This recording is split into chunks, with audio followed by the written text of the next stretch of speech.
गोड गोजिरी मुले आमुची जशा फुलांच्या माळा, गोड गोजिरी मुले आमुची जशा फुलांच्या माळा, मानवतेचे पवित्र मंदिर हे, मानवतेचे पवित्र मंदिर हे माझी सुंदर शाळा, माझी सुंदर शाळा.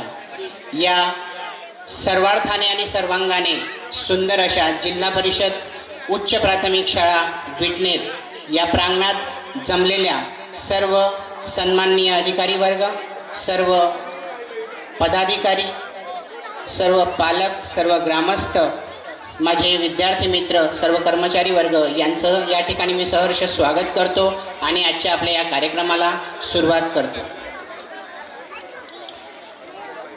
ग्रामदैवत जगन्माता चामुंडा देवीस वंदन करून आणि संत श्रावणबाबांच्या पावन स्मृतीस अभिवादन करून आज आपल्या या कार्यक्रमाची आपण या ठिकाणी सुरुवात करत आहोत. विद्यार्थी मित्र हो,